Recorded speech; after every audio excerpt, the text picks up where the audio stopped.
1982-2024. Voilà 42 ans que débutait le plus vieux conflit armé en Afrique. De Abdou Diouf à Macky Sall, en passant par Maître Abdoulaye Wade, chaque chef de l'État a sa manière de gérer ce conflit armé en Casamance. Le président de la République du Sénégal d'observer comme de faire observer scrupuleusement les dispositions de la Constitution et des lois, de consacrer toutes mes forces à défendre les institutions constitutionnelles, l'intégrité du territoire et l'indépendance nationale. L'abbé Jamakoun a dit ce qu'il voulait discuter avec nous, ce n'est pas à vous à demander des statuts spéciaux. Il y a des pays qui me l'ont demandé, j'ai dit non. Pas plus tard qu'hier, j'ai eu des collaborateurs présents, j'ai fait comprendre qu'on ne me parle plus de statut spécial de la Casamance. Ou la Casamance est dans le Sénégal ou elle n'est pas dans le Sénégal. Et pour moi, la Casamance est dans le Sénégal. Renouveler mon appel à mes frères du MFDC pour définitivement enterrer l'âge de guerre et travailler résolument vers le dépôt des armes. Je m'engage dans cette perspective à les accompagner dans la réinsertion et dans le développement de tous les territoires de la Casamance. L'un des épisodes marquants de l'histoire du Sénégal, il opposait les forces indépendantistes du mouvement des forces démocratiques de Casamance à l'État du Sénégal.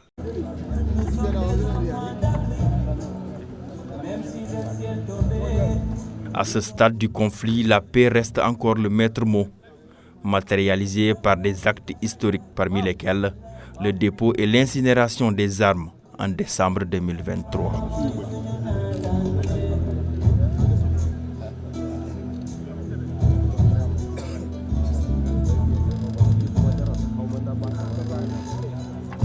Ici, au siège de la plateforme des femmes pour la paix en Casamance, la présidente du conseil d'administration de la structure salue les avancées notées dans le processus depuis 2012.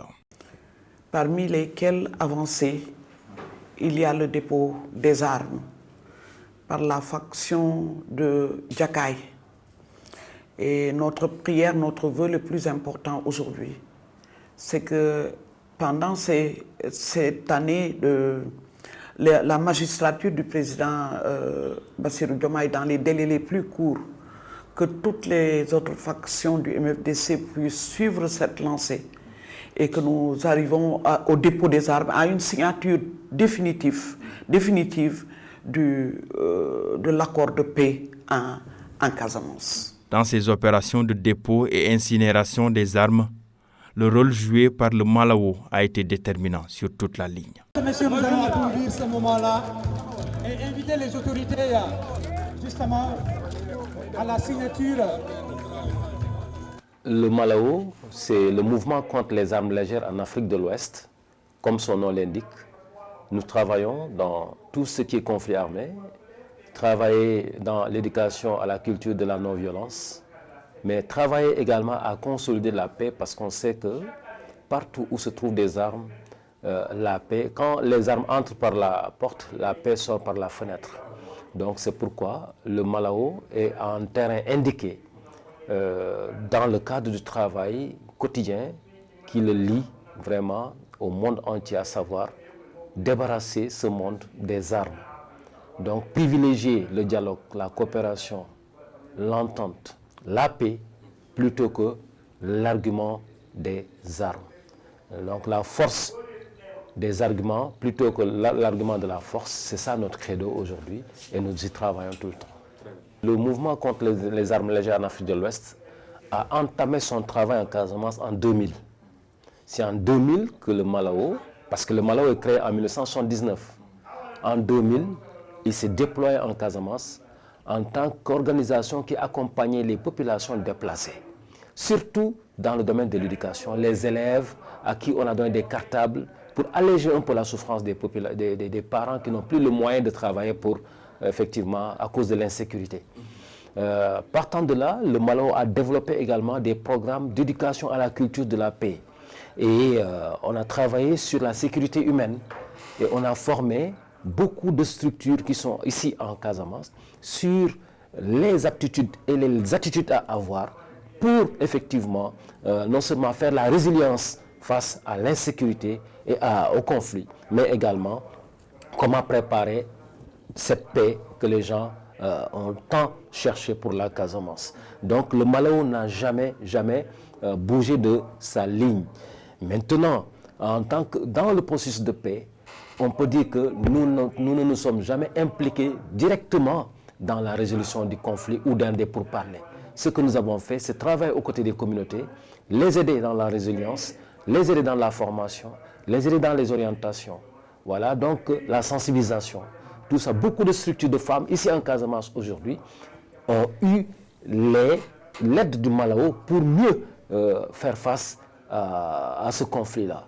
Je vais vous nommer Kabonketor, je vais vous nommer Osoforal, donc toutes ces structures-là, jusque la plateforme des femmes, les autres structures Kagamen, les autres structures en tout cas de femmes de la région ont eu effectivement l'accompagnement du Malawi en termes d'appui institutionnel, en termes de formation, pour les aider à mieux faire face et à jouer le rôle de femmes dans la résolution de ce conflit-là.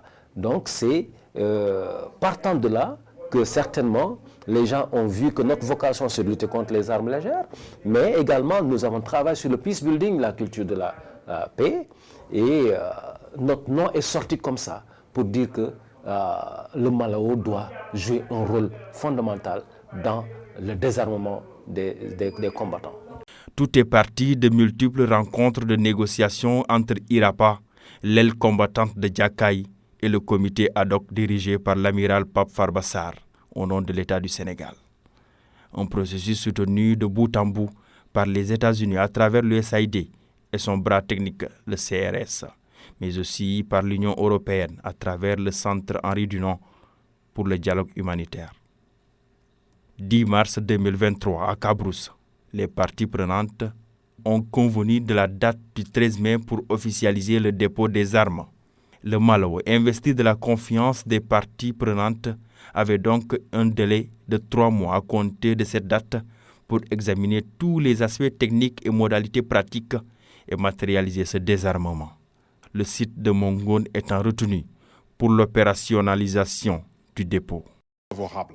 L'État du Sénégal et l'initiative pour la réunification des ailes politiques et armées du MFDC Front Nord Djakaï signent ici l'acte 2 de l'accord de paix. La rencontre qui a comme inspiration majeure l'appel de Goudomp s'est tenue à Cabrousse et a permis un échange de vues constructif sur le processus de négociation depuis la phase décisive de l'acte 1 de l'accord signé à Cabrousse le 23 juin 2022. Mongone, village de la commune de Djignaki, dans le département de Bignona. Nous sommes le 13 mai 2023. 250 combattants du MFDC ont acté le dépôt de leurs armes lors d'une cérémonie officielle. Ici, les combattants ont remis leurs dernières armes et munitions de guerre, quitté définitivement le maquis pour recommencer une vie civile. Parmi ceux-là, l'ex-commandant de la faction de Djakaï, Fatoma Kolia. De taille moyenne, calme dans son coin, l'ex-commandant de Djakaï n'a pas manqué d'afficher un léger sourire aux lèvres, comme pour signifier que nous sommes les bienvenus dans l'univers de la vie et que nous avons le droit de lui suturer quelques mots, ceci après une vingtaine d'années passées dans le maquis en compagnie de ses frères. Aujourd'hui, cette page est définitivement tournée. Mais nous disons depuis 82, maintenant 2023, faut-il sans solution, bête n'a pas. Mais on a réglé la situation. Maintenant, quand l'État nous sent qu'elle kala ko Sénégal man kan ka sanken munu nga sa question mais ko problème no man kala nga di ka sanken mais lek de kumbe parce que jaat futti ka fu ngolen fu puren militaire ko baabe futti ka fu ngolen fu puren ko bela ko baabe kam mo jaat u ñess ja o rew bagi trop de sens kala u ñess do di sens yake woni wonu jukku mi woyana mi wa e problème o lañ na di ka sanken munu la ka mo sanken mané mo ne bandi ka sanken problème banel yoy fo jola ko à la table de négociation mu mik mané ngolé né banato mais les dé fimbe ngolé régler la situation. Est-ce que vous regrettez? Non, on le regretter parce que wonu kammi wuli fango balon nem ci fimbe né mu fiu wonu mi wo Pour ceux qui seraient tentés de savoir comment les acteurs sont arrivés à ce dépôt et destruction d'armes, la réponse coule de source. Diakai a accepté de déposer les armes, mais Diakai a dit qu'il ne remet pas les armes à l'État du Sénégal. Parce que tout simplement, ça peut signifier autre chose. Et Diakai a dit qu'il est prêt à remettre ses armes, mais à une structure indépendante et qui travaille dans le domaine de la lutte contre les armes. Et quand ils ont cherché dans tout le Sénégal, partout où ils vont, on les oriente vers le Malao. Et l'État nous a sollicité pour dire, est-ce que vous pouvez nous faciliter la tâche? Donc, prendre ce volet-là dans le processus de paix. Puisque c'est notre vocation, puisque c'est la raison de notre existence, on serait mal vu de dire qu'on ne peut pas faire ce travail-là. Puisqu'on en a fait à Samine en 2008, et ça a payé. À 2 reprises, on a détruit des armes volontairement remises par des populations. Bon, on s'est dit, il n'y a pas de souci. Notre vocation, c'est de travailler pour que la Casamance retrouve sa paix, que la Casamance retrouve sa sécurité. Donc, sans calcul, le Malao a dit oui à l'État du Sénégal. Et le Malao a dit oui également aux combattants de Diakai. Et à partir de là, il y a eu le lancement de ce travail-là qui consistait à se rendre dans le maquis, travailler, cultiver la confiance entre le Malao et les combattants, entre le Malao et IRAPA, entre le Malao et le comité ad hoc, pour que effectivement tous aient confiance au Malao et que le Malao porte effectivement la récupération des armes en bandoulière. Ce qui a été fait à Mongon, et donc dans des zones comme Djouloulou et dans les zones comme Katak, etc., où il y avait des bases de Diakai, où nous nous sommes rendus plusieurs fois pour travailler en connivence avec ces combattants pour la récupération des armes. Donc c'est comme ça que ces armes sont récupérées par le Malao, qui était la partie garante, en tout cas, de ce processus de dépôt des armes. La dynamique de paix, une organisation dont le rôle est d'éduquer les jeunes et les femmes à la culture de la paix. À travers son coordonnateur s'est offerte une place indispensable dans le processus pour son rôle de facilitateur entre Diakai et l'État du Sénégal. Son coordonnateur, Henri Ndeki, était devant la scène. Encore, Harry. Aujourd'hui, il est plus intéressant de parler des acquis. Des acquis pour dire déjà tout ce qui a été comme volonté manifestée par les différentes parties. En son temps, l'ex-président de la République, quand à sa venue en 2014 ici, il avait tendu la main au MFDC pour aller au dialogue. Cela a suivi tout de suite les réactions des leaders du MFDC, en la personne de Salif, en la personne de César, et d'autres qui ne sont pas prononcés, mais ont entendu la peine. Et à travers cela, il y a eu un travail qui est fait, avec tout ce qui est comme l'apaisement. Cette volonté a permis également à chacun de jouer son rôle. Surtout rendre hommage aux acteurs de la société civile, femmes, hommes, jeunes, vous de la presse, nous tous, nous avions compris que cette question est une question nationale, et peut-être, j'allais même dire internationale, puisque dans les dégâts collatéraux, nous avons vu que ça a dépassé le niveau national et même le niveau patriotique au niveau international. Donc, pour nous, ces différentes volontés manifestées par ces différents leaders, cet engagement de la société civile, la reconnaissance, la prise de conscience des populations, de comprendre que souffrir encore 40 ans pour eux et décider de dire qu'elles veulent la paix, a été des atouts qui ont fait qu'aujourd'hui, nous sommes en train d'expirer, de respirer l'air de l'espoir de l'accalmie, une accalmie longue. Et cette accalmie longue a poussé à ce que nous avons appelé vers une paix définitive, Et cette paix définitive est corroborée par des négociations. Certes, d'autres négociations n'ont pas abouti. Mais quelque part, nous avons vu que le 13 mai 2023, il y a une faction parmi le MFDC appelée Jakai qui a décidé de déposer les armes et le faire officiellement, historiquement et à travers le monde entier. Je ne pense pas qu'un dépôt des armes comme ça se fait à la base où se trouvaient les maquis ou bien les combattants. Mais je pense qu'au Sénégal, et plus particulièrement en Casamance, cela ça a été marqué parce que le dépôt a été fait à Mongon, à quelque part de la base de Jakai. Et ça, c'est historique et c'est symbolique. Maintenir cette dynamique pour converger vers une paix définitive, c'est du moins une conviction de l'observateur averti de ce conflit et acteur du processus de paix, le proviseur Noa Cissé, par ailleurs membre du groupe de réflexion pour la paix en Casamance, GRPC.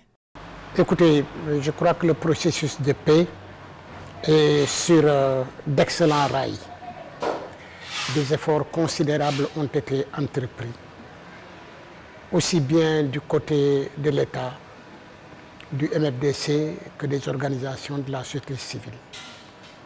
Et tous ces efforts considérables ont convergé par ce que l'on connaît depuis bientôt 1 an, la série des accords de dépôt des armes, suivi de l'incinération des armes pour au moins une des fractions, celle de Jakai. Donc globalement, on peut considérer que le processus est dans de très bons rails et qu'il s'agit de travailler au parachèvement de cela en intégrant d'autres entités qui sont du mouvement et qui n'ont pas encore rejoint cette dynamique excellente qui est engagée. Justement, parachever la dynamique pour une paix définitive est le grand défi du moment. En cela, le régime du président Bassirou Diomaye Diakhar Faye est fortement attendu par les acteurs des organisations de la société civile en Casamance. En dehors de Senghor, qui a diplomatiquement géré la frustration et les causes, c'est sous Abdou Diouf que le conflit a éclaté. Et quand le conflit était ouvert sous Abdou Diouf avait sa démarche, d'accord, le tout sécuritaire, pensant qu'il faut mater, pour étouffer le mal dans l'œuf. Donc, Abdou Diouf avait fait une option militaire pour régler le conflit en Casamance, ce qui n'a pas payé parce que ça a tous existé. Après Abdou Diouf, c'est Abdoulaye Wade qui est venu. Et Abdoulaye Wade, en venant, pensait que effectivement l'argent pouvait régler le problème de la Casamance. C'est pourquoi vous avez entendu des monsieur Casamance pendant Abdoulaye Wade, des gens qui venaient avec des mallettes, qui essayaient d'aller de voir des groupuscules de rebelles, etc., pour discuter avec eux, pensant qu'en passant par là, on peut effectivement régler le problème. Et Abdoulaye Wade est venu à Ziguinchor en meeting en 2000, avait promis 100 jours au Casamance pour amener la paix en Casamance. Et vous avez vu, donc le conflit a résisté à Abdoulaye Wade. Il a fallu que Macky Sall également vienne. Et quand il est venu, il a changé de paradigme dans l'approche qu'il devait avoir dans la résolution de ce conflit-là. Il est venu d'abord, son premier voyage qu'il a fait, il l'a fait en Gambie. Tout en montrant qu'effectivement, il est conscient que la Gambie et la Guinée-Bissau doivent aider le Sénégal à résoudre le conflit armé en Casamance. Deuxième chose, il a demandé, il a tendu la main au MFDC. Jusqu'à la planète Mars, il est prêt à discuter pour la paix en Casamance. Voici donc le président de la République Macky Sall qui était venu avec l'esprit de dialogue et de discussion pour la paix en Casamance, en disant que ce serait une paix des braves, ni vainqueurs, ni vaincus. Et ça aussi, c'est pour donner un peu de la valeur à ce que le MFDC a fait en prenant les armes pendant une quarantaine d'années, pour le dire qu'en acceptant de venir à la paix, vous n'avez pas perdu, vous n'avez pas gagné, vous n'avez pas perdu. L'armée sénégalaise n'a pas gagné, n'a pas perdu. Mais c'est tout le Sénégal qui gagne en cultivant la paix. Voici donc que son magistère également est terminé. Maintenant, la question, parce que Diomaye est venu au moment où il y a pour la première fois une dynamique, ce qu'on appelle le cas le cas d'école, Jakaï est un cas d'école par exemple, dans le processus de paix, parce que là, le Sénégal a démontré encore une fois qu'en s'appuyant sur ses propres réalités, il peut mener un désarmement vraiment qui est original pour le Sénégal. Et ça, c'est testé au niveau de Jakaï et ça a été réussi. Et je sais bien que le nouveau régime, là dans son collimateur, c'est de faire en sorte que les autres groupes qu'il ne faut pas négliger soient pris effectivement en compte pour poursuivre de manière hardie le travail qui a été engagé. Donc s'il y a encore des groupes réfractaires, il faut poursuivre véritablement le même engagement, il faut poursuivre la même détermination, il faut prendre en compte ces groupes-là.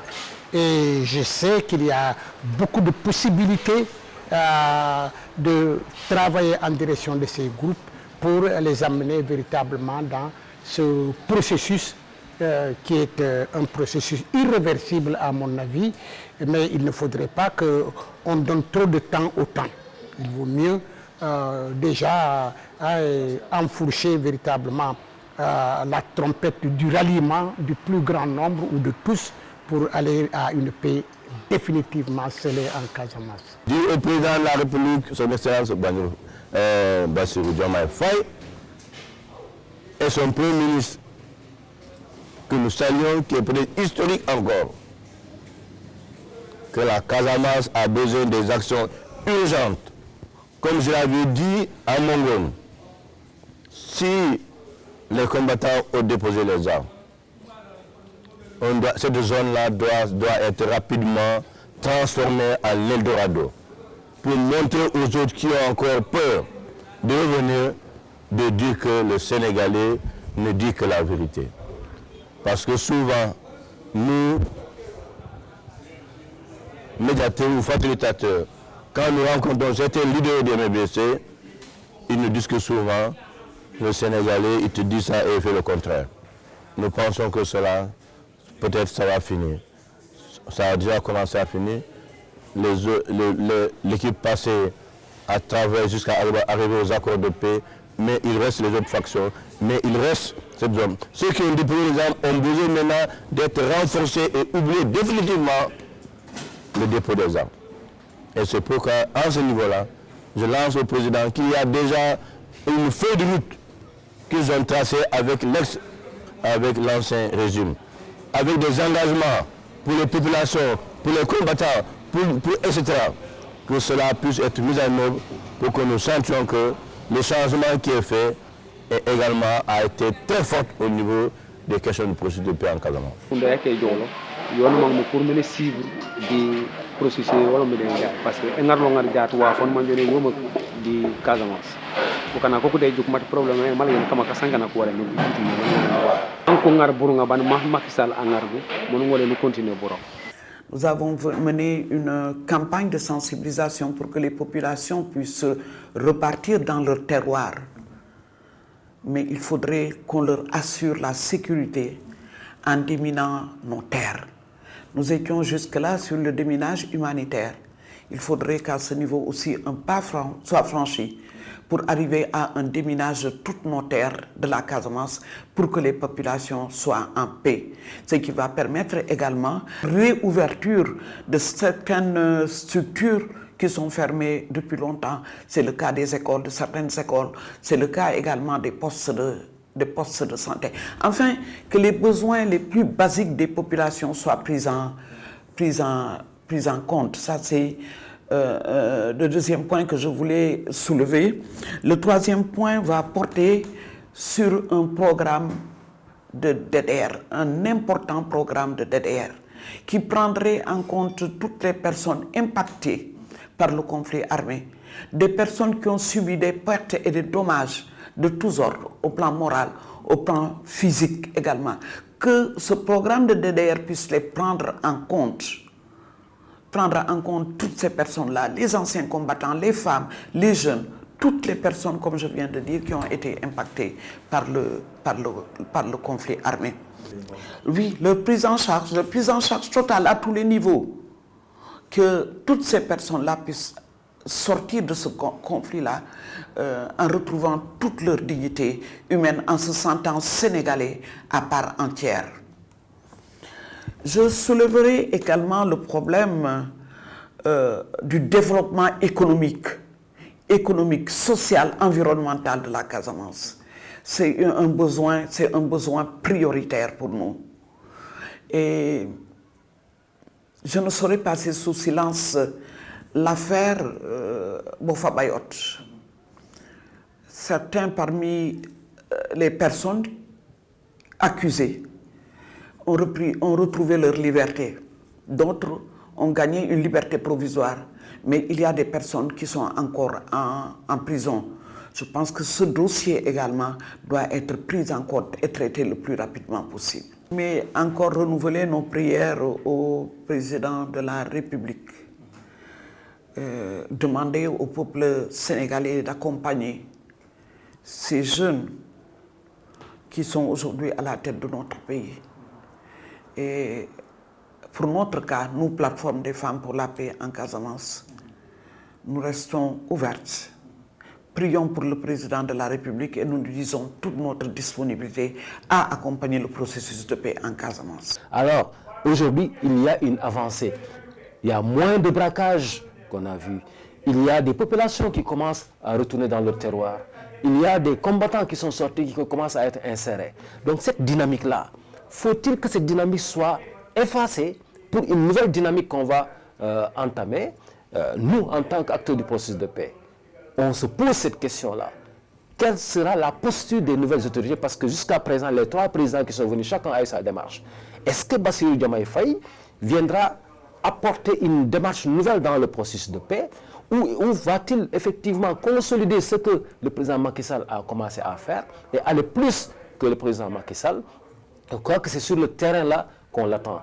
Il n'a pas trouvé un terrain vierge. Ce qu'il doit faire, en tout cas si je devais le conseiller, c'est de s'appuyer sur le positif qui existe déjà et essayer de voir comment améliorer le travail pour que la Casamance aille vite vers la paix. Et je crois que déjà l'aura que Bassirou Diomaye Faye a eu au niveau des populations, son contact direct avec Ousmane Sonko qui est fils de la région et la stature qu'il a portée Ousmane Sonko jusqu'à faire un Premier ministre au Sénégal pour la première fois, je crois que ça peut militer à conscientiser les Casamançais pour dire qu'on doit tous être un et indivisible pour permettre à ces gens-là de réussir également cette politique à la tête de l'État. Et je crois qu'avec l'appui d'Ousmane Sonko, qui a un aura, il faut le dire, dans la région, ça peut jouer dans la pacification de la région. Donc, si j'ai un conseil à donner au président de la République, c'est de ne pas jeter l'eau de bain et le bébé dans la mer. Ça veut dire ce qui a été aujourd'hui réussi sous le magistère de Macky Sall, que Diomaye convoque ces acteurs qui ont réussi pour Diakaye. Essayer de comprendre ce qui s'est passé avec Diakaye et essayer de voir comment élargir cette expérience aux autres factions des MFDC et tendre la main à tout le monde pour qu'effectivement la paix soit installée définitivement en Casamance. Mais en priorité aussi, il doit vraiment tout faire pour que le déminage soit une réalité sur toute la Casamance. C'est un grand défi parce que tant que la Casamance n'est pas déminée totalement, la paix, la sécurité n'est pas gagnée, même s'il y a dépôt et destruction des armes. Parce que les mines sont des armes qui ignorent le processus de paix. Donc quand on signe, ce n'est pas la problématique de la mine. La mine, il faut la déminer pour que les populations qui ont quitté leur terroir puissent retrouver leur terroir, aller cultiver, aller faire leurs activités économiques et sociales et vivre décemment dans leur terroir. Je crois que c'est un grand défi qui est aujourd'hui entre les mains du président Bassirou Diomaye Faye, qu'il faut saisir, mais encore une fois, il faudrait qu'il parte avec ce que Macky Sall a légué comme démarche parce que ça a porté ses fruits. Il ne faut pas tout jeter et donc voir là où la réussite est, essayer de comprendre, essayer de consolider les acquis. Et je crois que ça ne manque pas. Les acteurs sont là, prêts en tout cas à l'accompagner pour qu'enfin qu'on puisse dire que la Casamance est départie de ses armes, la Casamance est départie des mines et que les populations sont revenues, le travail a commencé. C'est en ce moment seulement qu'on peut parler de la Casamance grenier, effectivement, du Sénégal. C'est possible. Absolument. Cette Casamance, avec ses multiples facettes, aspire tourner la plus sombre page de son histoire pour s'ouvrir à celle du développement durable et son envol pour de bon. Encore faudrait-il que la baguette magique soit saisie par les nouvelles autorités pour maintenir et renforcer les acquis dans un processus de paix qui semble avoir pris son véritable envol.